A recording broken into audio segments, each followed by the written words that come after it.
नमस्ते साथियों, कैसे हैं आप लोग। आशा करता हूं कि आप लोग ठीक तरह से होंगे और अपना अध्ययन ठीक तरह से कर रहे होंगे। भारतीय इतिहास की यात्रा का यह 58वां व्याख्यान है और इसके अंतर्गत हम अध्ययन करेंगे भारत के सामाजिक धार्मिक आंदोलनों के बारे में और समझने का प्रयास करेंगे कि भारत में धार्मिक एवं सामाजिक आंदोलनों का क्या प्रभाव रहा और इनके समय में जो भी परिवर्तन आए उनको भी समझने का प्रयास करेंगे। बहुत ही महत्वपूर्ण व्याख्यान। प्रत्येक परीक्षा में इससे संबंधित जो भी सामान्य ज्ञान से संबंधित पेपर होते हैं उनमें इनसे प्रश्न अवश्य ही आते हैं, क्योंकि एक समय पर बहुत से समाज सुधारक निकल कर आए और कन्फ्यूजन क्रिएट करने के हिसाब से एग्जामिनर इनके बारे में पूछ लेता है कि किसकी शुरुआत किसके द्वारा की गई। इस प्रकार की कन्फ्यूजन को दूर करने के लिए आप इस लेक्चर को पूरा और अच्छी तरीके से देखने का प्रयास कीजिए और कॉपी पेन लेकर नोट डाउन करते जाइए। आइए प्रारंभ करते हैं आज का व्याख्यान प्रारंभ करने से पहले यह तस्वीर देखिए। यह राजा राम मोहन राय हैं। इनको द ग्रेट रिफॉर्मर यानी समाज सुधारक के नाम से जाना जाता था। और हम देखते हैं कि यह जो तस्वीर में आप सती प्रथा देख रहे हैं, जिस प्रकार महिलाओं को उनके पति की मृत्यु के बाद अर्थी पर लिटा दिया जाता था और वह सती हो जाती थी। इस प्रकार की जो प्रथाएं चली आ रही थी इनका अंत इनके द्वारा किया गया था। तो आप समझ सकते हैं और याद रखने का प्रयास कीजिए कि जहाँ भी सती प्रथा की बात होती है वहाँ आपको राजा राम मोहन राय को याद रखना है। चलिए समझते हैं ब्रह्म समाज के बारे में, जिनके द्वारा बहुत ही सुधार लाए गए, और देखते हैं कि भारत की सामाजिक धार्मिक आंदोलनों को किस प्रकार प्रभाव रहा। ब्रह्म समाज के बारे में हम समझते हैं कि राजा राम मोहन राय द्वारा 1829 ईस्वी में ब्रह्म समाज की स्थापना की गई। राजा राम मोहन राय ब्रह्म समाज के संस्थापक माने जाते हैं और ब्रह्म समाज का उद्देश्य हिंदू समाज में बुराइयों व कुरीतियों को दूर करना, ईसाईयत के प्रभाव से हिंदू धर्म की रक्षा करना तथा सभी धर्म में सौहार्दपूर्ण वातावरण तैयार करना था। इसके हम लक्ष्य समझ लेते हैं कि ब्रह्म समाज को स्थापित करने, इसको लाने के पीछे क्या उद्देश्य थे। इनमें हम देखते हैं कि 1829 ईस्वी में जब राजा राम मोहन राय द्वारा ब्रह्म समाज की स्थापना की जाती है तो उनका प्रमुख उद्देश्य होता है हिंदू समाज से बुराइयों और कुरीतियों को दूर करना। जो भी हिंदी समाज में बुराइयों व कुरीतियाँ चली आ रही थी प्राचीन काल से, जो कि प्रथाएं जो सामाजिक हिसाब से सही नहीं थी, उनको दूर करने के लिए, जिनके प्रभाव से समाज एक गहरे गड्ढे में जा रहा था, या यूँ कहें कि यह कुरीतियाँ विकास के क्रम में एक रोड़ा थी, उनको दूर करने के लिए इनके द्वारा ब्रह्म समाज की स्थापना की गई। ईसाईयत के प्रभाव से हिंदू धर्म की रक्षा करना, यह भी एक उद्देश्य था। हम देख सकते हैं कि 1764 के बाद जो अंग्रेज भारत आए थे, किस प्रकार यह देसी रियासतों को कैप्चर करते जा रहे थे और कैप्चर करने के बाद एक ओर तो वह व्यापारिक दृष्टि से भारत को कमज़ोर कर रहे थे और दूसरी ओर उनका एक काम और था कि भारत में ईसाईयत का प्रचार करके भारत के कई एक बड़े तबके के लिए ईसाई धर्म की ओर ले जा रहे थे। गोवा में हमने देखा कि यहाँ जो गवर्नर आए जो कि पुर्तगाली हुआ करते थे, पुर्तगालियों द्वारा भी भारत में ईसाई धर्म के बहुत ही बड़े स्तर पर प्रचार किया गया और आज भी हम जिसके प्रभाव में देख सकते हैं कि गोवा में आधे से ज़्यादा जनसंख्या ईसाई समाज की है। और किस प्रकार हमने समझा कि जो यहाँ पर मिशनरी आए थे उनके द्वारा ज़्यादा से ज़्यादा भारतीय लोगों महिलाओं से विवाह करने के लिए इनके लिए प्रेरित किया गया और यहाँ पर इनके लिए संरक्षण भी दिया गया। तो इस प्रकार भारतीय समाज में जो ईसाईयत का प्रभाव हो रहा था उसको कम करने के लिए यह ब्रह्म समाज के जो लक्ष्य थे वह उनमें यह शामिल था।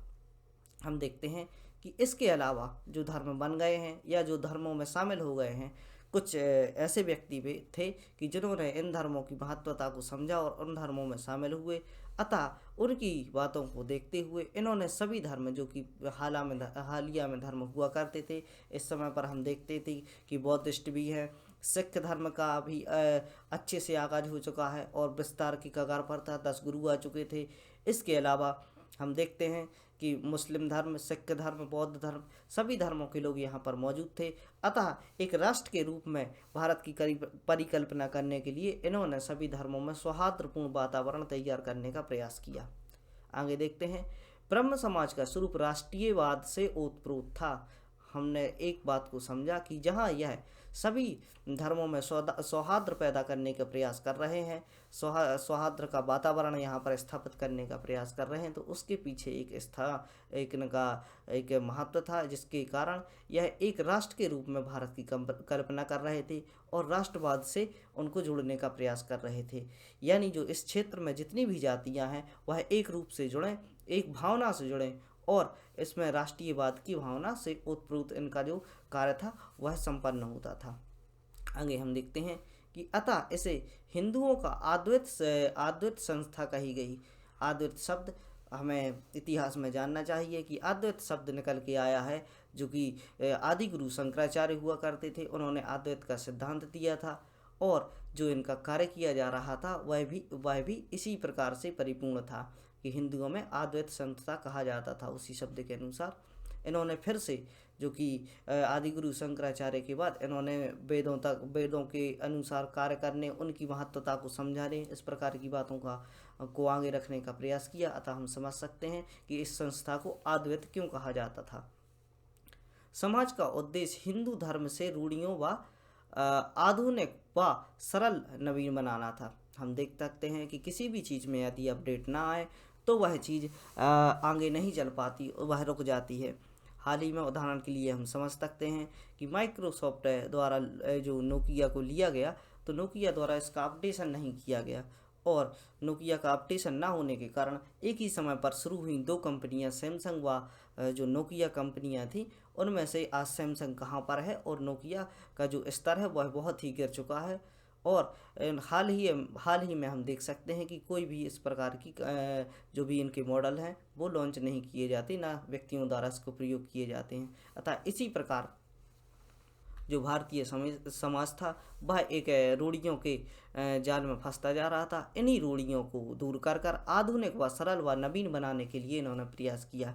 जो भी नए धर्म निकल कर आते थे वह आधुनिक एवं सरल प्रकृति के हुआ करते थे, बहुत होच पोच नहीं था, इतने प्रकार के भेदभाव नहीं थे, रूढ़िवादी प्रथाएं ना के बराबर थीं। अतः लोग इनकी ओर परिवर्तित हो रहे थे, अपना रिलीजन को कन्वर्ट करा रहे थे और हम देख सकते हैं कि इस प्रकार की जो भावना लाकर, रूढ़ियों को दूर कर कर सरल व नवीन बनाकर इन्होंने भारतीय समाज के एक बड़े तबके के लिए रिलीजन कन्वर्जन होने से रोकने का प्रयास किया। और भी हम देख सकते हैं सती प्रथा, बाल विवाह, बहुविवाह, छुआछूत एवं पूजा का प्रखर विरोध किया। आज भी देश में कई प्रकार की ऐसी नीतियां हैं, कई ग्रामीण क्षेत्र ऐसे हैं जहां पर यह सब चीज़ें चलती हैं। अकेला हम सती प्रथा को छोड़ दें तो बाल विवाह, बहुविवाह और छुआछूत जैसी प्रथाएं आज भी विद्यमान हैं। और हम देख सकते हैं कि 1829 के समय जब इन्होंने ब्रह्म समाज की स्थापना की, उस समय पर यह इन चीज़ों का विरोध कर रहे थे। तो यह कितनी नवीनतम सोच के व्यक्ति कहलाए। चलिए हम देखते हैं ब्रह्म समाज में राजा राममोहन राय, देवेंद्रनाथ टैगोर, केशव चंद्र सेन ने धार्मिक सुधारों को दिशा दी। प्रमुख व्यक्ति जिनके बारे में आप याद रख सकते हैं कि इस समय पर जो समाज सुधारक थे उनमें थे प्रमुख राजा राममोहन राय, देवेंद्रनाथ टैगोर, केशव चंद्र सेन व ने जो यह व्यक्ति हुआ करते थे जो समाज सुधारक थे, इनके द्वारा सामाजिक सुधारों को दिशा दी गई। आगे देखते हैं जहां एक ओर पुरानी रूढ़ियां व अंधविश्वास को छोड़ने के लिए कहा गया, वहीं दूसरी ओर धर्म ग्रंथ के मूल्य तत्व को समझाने के लिए दृष्टिकोण तैयार किया। यहाँ हम एक सुधारवादी चीज़ देख सकते हैं कि यह जिस प्रकार रूढ़ियों और अंधविश्वासों को छोड़ने की बात कर रहे थे और जो कि धर्मों में मौजूद थी, अतः इनका तात्पर्य यह नहीं था कि आप इन धर्मों में जो रूढ़ियाँ हैं, जो अंधविश्वास हैं, इसके कारण धर्म को छोड़ दीजिए। इन्होंने इन बातों के लिए छोड़ने के लिए कहा। साथ ही धर्म में जो अच्छी बातें हैं, धर्म के मूल तत्व हैं, उनको मानवीय दृष्टि से, जो मानव के लिए जरूरी है, मानवीय दृष्टि से उनको तर्क एवं बुद्धि पर आधारित चिंतन हेतु प्रोत्साहन दिया। जो भी इनके तर्क होते थे, जिन तर्कों पर यह सही साबित होते थे और अपनी बुद्धि का प्रयोग कर कर इन्होंने बुद्धि का प्रयोग कर कर जो चिंतन किए, जो इन्होंने जो स्किल निकाली, जो इनसे टीचिंग्स ली जा सकती थी, जो आज के समय के लिए उपयोगी थी, उनका चिंतन करते हुए इसको प्रोत्साहन दिया।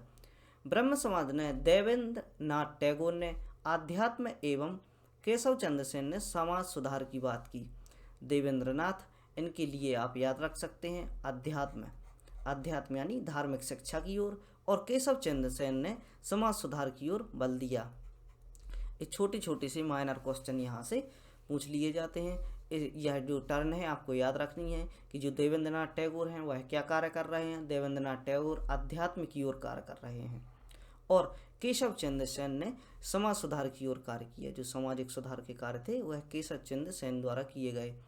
अब हम एक बात देख लेते हैं कि जो प्रश्न आते हैं उनमें कन्फ्यूजन क्रिएट इस प्रकार की जाती है कि जैसे मान लो उन्होंने क्वेश्चन पूछ लिया कि समाज सुधार के क्षेत्र में किन्होंने कार्य किया। आपके पास दो ऑप्शन है, एक ऑप्शन है केशव चंद्र सेन, दूसरा ऑप्शन है देवेंद्रनाथ ठाकुर और मल्टीपल चॉइस क्वेश्चन होंगे तो तीसरे नंबर पर आ जाएगा कि दोनों सही हैं और चौथे नंबर पर आ जाएगा कि दोनों गलत हैं। तो इसमें आपको चयन करना होगा, यानी बात हो रही है किस चीज़ की, अध्यात्म की, तो अध्यात्म से आपको देवेंद्रनाथ ठाकुर को जोड़ना है और केशव चंद्र सेन को समाज सुधार से जोड़ना है। आगे देखते हैं।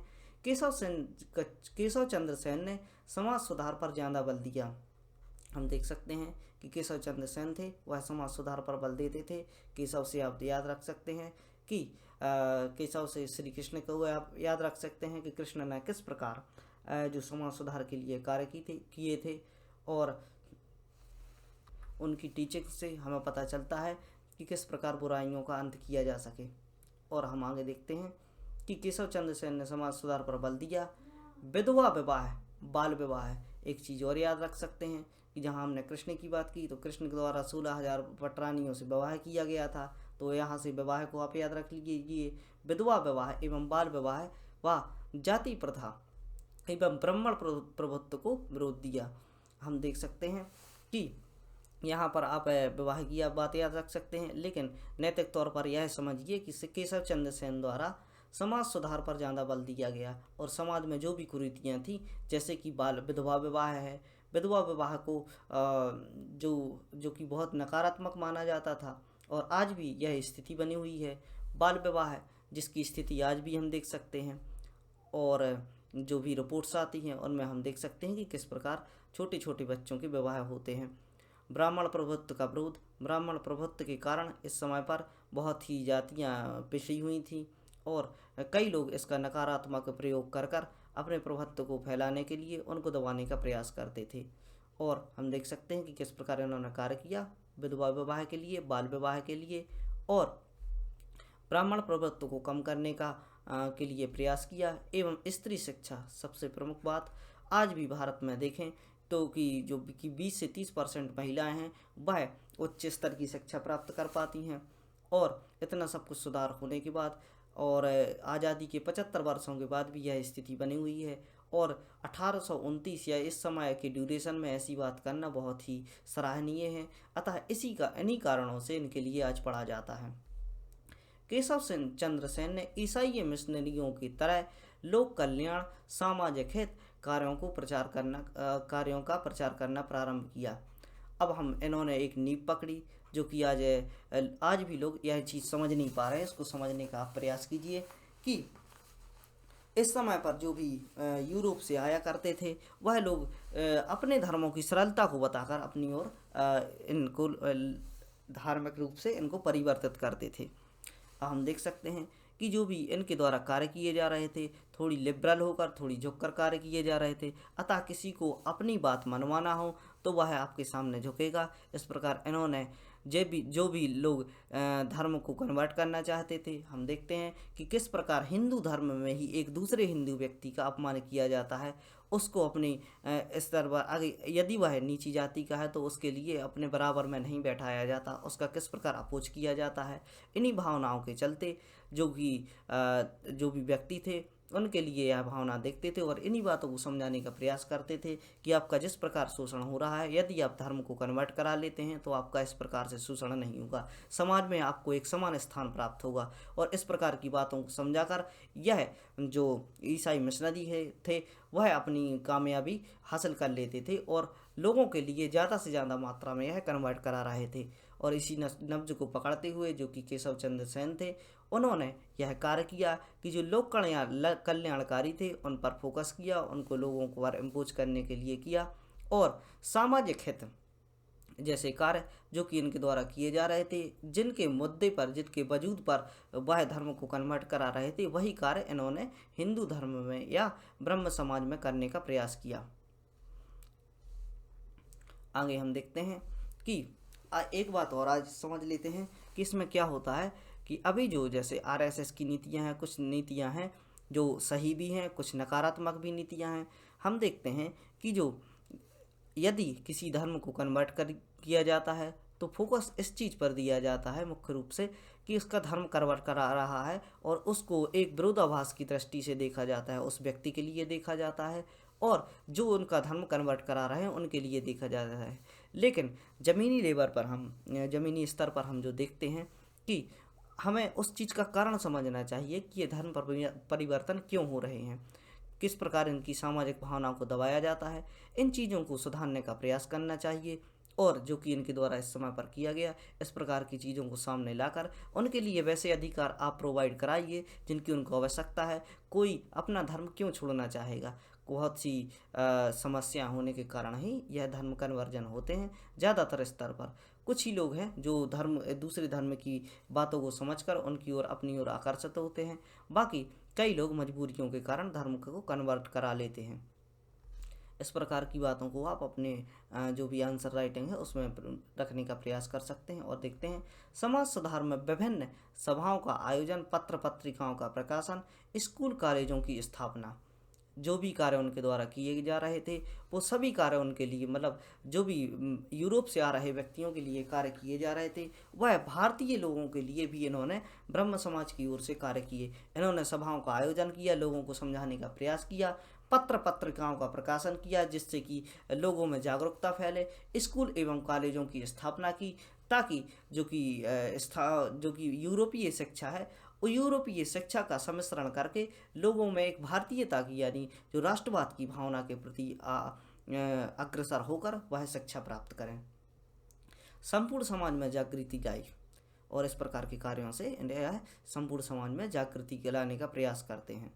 निष्कर्षतः यह कहा जा सकता है कि ब्रह्म समाज ने ईसाई की आंधी को रोककर आधुनिक शिक्षा और नारी शिक्षा को प्रेरित कर भारतीय जनजीवन में देशभक्ति की भावना को जागृत कर भारतीय सुधारवादी आंदोलन में महत्वपूर्ण भूमिका निभाई।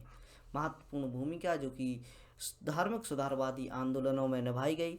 इससे हम देख सकते हैं कि किस प्रकार जो कि ईसाईयत की आंधी यहाँ पर चल रही थी, किस प्रकार ईसाई धर्मों का जो यहाँ पर आगाज हो चुका था, लोग कन्वर्ट हो रहे थे। हमने इस चीज़ को बहुत ही अच्छे से समझने का प्रयास किया है।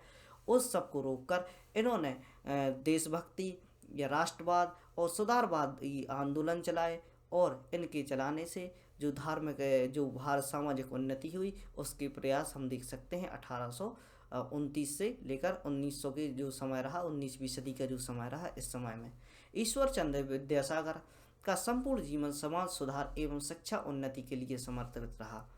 ईश्वर चंद्र के लिए हम देख सकते हैं कि ईश्वर किस प्रकार लोगों के लिए समर्पित होते हैं जब हम उनकी भक्ति करते हैं। ईश्वर चंद्र विद्यासागर को आप समझने का प्रयास कीजिए कि इन्होंने अपना जो कि संपूर्ण जीवन था वह समाज सुधार एवं शिक्षा की उन्नति के लिए समर्पित कर दिया। वे इस क्षेत्र में राजा राम मोहन राय के स्वयं अधिकारी थे, जो संस्थापक थे ब्रह्म समाज के राजा राम मोहन राय।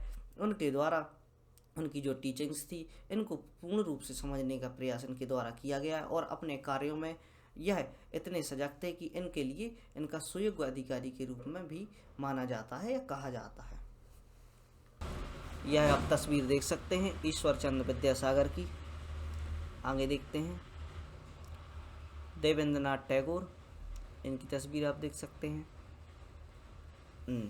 देखिए आगे देखते हैं भारतीय एवं पश्चिमी संस्कृति के सम्मिश्रण का प्रतिनिधित्व करते थे, जो कि यह हुआ करते थे ईश्वर चंद्र विद्यासागर। यह पश्चिमी संस्कृति एवं भारतीय संस्कृति हम देख सकते हैं कि यदि आपको आगे बढ़ना है, अपने समाज में अपडेशन लाना है, आधुनिक विचारों के साथ जुड़ना है और आपको सब कुछ चीज़ें सीखने होंगे, क्योंकि जब भी कोई नई चीज़ आती है तो आधी सी जनसंख्या उसकी ओर अग्रसर होती है। यदि आपको पूरी जनसंख्या के साथ जुड़ना है तो दोनों चीज़ों को साथ में लेकर चलना होगा। अतः यह भारतीय एवं पश्चिमी संस्कृति के सम्मिश्रण का प्रतिनिधित्व करते थे, ताकि ज़्यादा लोगों से जुड़ा जाया जा सके। अब देखते हैं, ईश्वर चंद्र विद्यासागर ने दलित नारियों के उत्थान के लिए सर्वस्व न्यौछावर कर दिया, जो कि समाज में बहुत ही प्रकार की कठिन समस्या थी। एक तरह से महिलाओं का जो कि घरेलू तौर पर शोषण किया जाता है, उसके अलावा इनका सामाजिक शोषण भी किया जाता था। किस प्रकार इनको अपने दबे कुचले वर्गों की तरह रहना पड़ता था। इसलिए इन्होंने इस चीज़ को समझा और ईश्वर चंद्र विद्यासागर ने नारियों के उत्थान पर अपना सर्वस्व न्यौछावर कर दिया, यानी सारे जीवन भर यह इसके लिए और प्रयास करते रहे। ईश्वर चंद्र विद्यासागर विधवा पुनर्विवाह के लिए लंबा संघर्ष किया। इन्होंने विधवा पुनर्विवाह के लिए संघर्ष चलाया, जिसके परिणाम स्वरूप 1856 ईस्वी में विधवा पुनर्विवाह अधिनियम अंग्रेजों द्वारा लाया गया। इस प्रकार इनके द्वारा जो इनकी मांग उठाई गई, जो कि हम देखते हैं कि अंग्रेज इनका साथ क्यों देते थे। जब भी कोई व्यक्ति जिसके साथ बहुत सारे फॉलोवर जुड़ जाते हैं और उसकी जो बातें सकारात्मक होती हैं, यानी कोई आक्रामक बातें नहीं होती हैं, तो जो भी रूलर होते हैं उनसे जुड़ने का प्रयास करते हैं। अतः यह एक समाज के बड़े तबके को अपने साथ लेकर चल रहे थे। अतः अंग्रेजों ने आम जनता का समर्थन प्राप्त करने के लिए इनका साथ देते हुए 1856 में विधवा पुनर्विवाह अधिनियम अंग्रेजों द्वारा लाया गया, जिसके द्वारा विधवा पुनर्विवाह को अनुमति दे दी गई, यानी विधवाओं का पुनर्विवाह किया जा सकता है। यह एक्ट के रूप में आया, लेकिन समाज सुधार के लिए बहुत ही परिश्रम की आवश्यकता होती है। लोगों में समझ ले आना बहुत ही कठिन कार्य होता है। आगे देखते हैं, इनके द्वारा बहु विवाह प्रथा का भी विरोध किया गया। आइए आगे देखते हैं, राजा राम मोहन राय को भारतीय पुनर्जागरण का अग्रदूत कहा जाता है। पुनर्जागरण, यह शब्द आप विश्व इतिहास में समझने का प्रयास करेंगे, इसको रेनेसा भी कहा जाता है। और इसके सापेक्ष में यह जानकारी होती है कि यदि कोई समाज जो कि अपने इतिहास में बहुत संपन्न रहा हो और जो कि वर्तमान समय में एक गहरे गड्ढे में चला गया हो, और हम देख सकते हैं कि उस समय पर जो भी बातें थी उन बातों को लोग याद करते हो कि इस समय पर इस प्रकार के कार्य होते थे, इस प्रकार सामाजिक विकास कर रहा था, अब तो समाज रुक चुका है। और इस समय पर कोई भी व्यक्ति ऐसे निकल कर आए जिस प्रकार की ये सामाजिक सुधारक निकल कर आए, और उनके द्वारा भारतीय समाज का पुनर्जागरण किया गया। और जो कि हम देख सकते हैं कि ब्रह्म समाज की स्थापना राजा राम मोहन राय द्वारा की गई, और ब्रह्म समाज के द्वारा इस प्रकार के कार्य किए जा रहे थे, जो कि भारतीय इतिहास जो कि वैदिक काल के समय पर हुआ करता था, उनकी जो पॉजिटिव जो सकारात्मक बातें थी उनको सामने लाया गया एवं कुरीतियों का अंत किया गया। और हम देख सकते हैं कि उत्तर वैदिक काल, जो कि पहले वैदिक काल हुआ करता था, उसके बाद उत्तर वैदिक काल है, यहाँ से रूढ़िवादी मान्यताएं आना प्रारंभ हो गई थी। अतः जो वैदिक काल था, वैदिक काल की जो सही बातें थी जो पूर्व में हमारे साथ हो चुका था उसके लिए यह पुनर्जागरण के रूप में, यानी पुनः वापस उस समाज को लाने का प्रयास किया। इसलिए इन्हें पुनर्जागरण का अग्रदूत कहा जाता है। एवं अद्वैत की आप बात समझ ही सकते हैं कि किस प्रकार इन्होंने अद्वैत संस्था कहा जाता था, जो इनके द्वारा ब्रह्म समाज की स्थापना की गई थी। राजा राम मोहन राय का जन्म कलकत्ता के समीप राधानगर में हुआ। इन्होंने 10 वर्षों तक ईस्ट इंडिया कंपनी में कार्य किया। देख सकते हैं कि 10 वर्षों तक कार्य करने वाला, जो कि ईस्ट इंडिया कंपनी में कार्य करने वाला व्यक्ति किस प्रकार की समझ रखता होगा। इन्होंने पूरी तरह से अंग्रेजों को एनालाइज किया। प्रारंभ में यह इनके समर्थक हुआ करते थे, जैसे जैसे समाज में इनकी बुराइयों को देखा तो यह भी भारतीय जनता की ओर इनके कार्यों को इन्होंने बढ़ावा दिया। राजा राम मोहन राय जो कि बहुत ही अच्छी तरीके से अपने आप को पेश करते थे और राजाओं की तरह अपने वस्त्र धारण किया करते थे, इस प्रकार उनकी छवि हम देख सकते हैं। आगे देखते हैं कि 1814 ईस्वी में इन्होंने आत्मीय सभा की स्थापना की, आत्मीय सभा का गठन किया, स्थापना की। इसी समय इन्होंने मिरातुल अखबार एवं सम्माद कॉमेडी अखबार निकाले। बहुत ही प्रमुख चीज़, आप मिरातुल एवं सम्माद कॉमेडी अखबार के बारे में याद रखिए, प्रश्न पूछ लिए जाते हैं। 1825 ईस्वी में इन्होंने वेदांत समाज की स्थापना की। साथ ही इन्होंने अंतर्राष्ट्रीय झगड़ों को निपटाने के लिए वेदांत कॉलेज की स्थापना की, जब 1825 में यह वेदांत समाज की स्थापना करते हैं। वेदांत समाज से आप तात्पर्य समझ सकते हैं कि जो वेदों की बातें हैं उनको उनकी टीचिंग्स को फैलाने के लिए वेदांत समाज की स्थापना करते हैं और एक खाका तैयार किया जाता है, जिस ढांचे में वैदिक समाज की सकारात्मक बातों को रखा गया था। अतः जो भी इसके फॉलोवर हुआ करते थे, जो वेदांत समाज से जुड़ते थे, वह इस प्रकार की नीतियों का पालन करते थे। और आगे हम देख सकते हैं कि इन्होंने अंतर्राष्ट्रीय झगड़ों को निपटाने के लिए वेदांत कॉलेज की स्थापना की। अंतर्राष्ट्रीय झगड़े कब होते हैं? जब एक राष्ट्र व दूसरे राष्ट्र से अलगाव होता है। अतः अलगाव को दूर करने के लिए जो भी वेदांत कॉलेज थे उनमें इस प्रकार की टीचिंग्स को दिया जाता था, इस प्रकार के कार्य किए जाते थे जो इन दोनों के बीच, दोनों राष्ट्रों के बीच मध्यस्थता का कार्य करे, दोनों के बीच सौहार्द स्थापित करने का कार्य करे। 1828 ईस्वी में राजा राम मोहन राय ने 20 अगस्त 1828 को ब्रह्म समाज की स्थापना की थी, जिसका मुख्यालय हेडक्वार्टर कलकत्ता में हुआ करता था। राजा Ram Mohan Roy Lord William Bentinck को सती प्रथा पर प्रतिबंध लगाने के लिए कहा। चूँकि हम देख सकते हैं कि 10 वर्षों की जॉब के बाद इनकी जो अच्छी पहचान अंग्रेजों के समक्ष हुआ करती थी, लॉर्ड विलियम बेंटिक से यह सती प्रथा का पर प्रतिबंध लगाने के लिए कहते हैं। और इन्हीं प्रयासों के चलते विलियम बेंटिक द्वारा एक वर्ष में ही 1828 के बाद 1829 में ही सती प्रथा निषेध एक्ट पास किया जाता है। 1853 ईस्वी में राजा राम मोहन राय की इंग्लैंड के एक शहर ब्रिस्टल में मृत्यु हो जाती है। राजा राम मोहन राय की मृत्यु के पश्चात ब्रह्म समाज के प्रमुख देवेंद्र नाथ ठाकुर बने। और हम देख सकते हैं कि जो भी देवेंद्र नाथ ठाकुर, जो कि बहुत ही प्रमुख, वह जो कि समाज सुधारक हुआ करते थे। राजा राम मोहन राय की बाद जब मृत्यु होती है तो देवेंद्र नाथ ठाकुर के पास यहाँ की जो ब्रह्म समाज की वो आती है और इनके कार्यों को यह आगे बढ़ाते हैं। इन्होंने कुछ समय तक ब्रह्म समाज का प्रमुख केशव चंद्र को बनाया। जब देवेंद्र नाथ यहाँ गद्दी पर बैठते हैं या फिर जो भी कार्यों को आगे बढ़ाते हैं तो ब्रह्म समाज का प्रमुख यह केशव चंद्र के लिए बनाते हैं, जो कि केशव चंद्र विधवा विवाह, बहु विवाह के लिए इन्होंने कार्य किया था। हम देख सकते हैं केशव से याद रख सकते हैं, को नियुक्त किया जाता है। बाद में दोनों के बीच ब्रह्म समाज के विचारों को लेकर मतभेद हो जाता है। किस किस के बीच? केशव चंद्र सेन और देवेंद्र नाथ ठाकुर के बीच, जो भी इनके द्वारा परिवर्तन किए गए थे। और चूँकि इनके द्वारा इनको नियुक्त किया जाता था, अतः इनके द्वारा जो भी बातें होती थी, दोनों बातों के चलते कुछ मतभेद हुए। उन मतभेदों को हम जानने का प्रयास करेंगे अगली स्लाइड में। आप आगे देखते हैं ब्रह्म समाज। आप यहाँ से याद रखने का प्रयास कीजिए। यहाँ से प्रश्न बन सकता है कि आदि ब्रह्म समाज की स्थापना किसके द्वारा? देवेंद्र नाथ के द्वारा की गई थी। देवेंद्र नाथ ठाकुर के द्वारा आदि ब्रह्म समाज के जो ब्रह्म समाज को 2 भागों में बांटा गया तो आदि ब्रह्म समाज के समर्थक हुआ करते थे वह देवेंद्र नाथ, और जो दूसरा जो कि सामान्य ब्रह्म समाज हुआ करता था, साधारण ब्रह्म समाज, इसके वो हुआ करते थे केशव चंद्र सेन। केशव चंद्र सेन इसके लीडर थे और आदि ब्रह्म समाज के लीडर देवेंद्र नाथ थे। और देखते हैं हम आदि ब्रह्म समाज, देवेंद्र नाथ ठाकुर ने इस समाज की नींव डाली थी।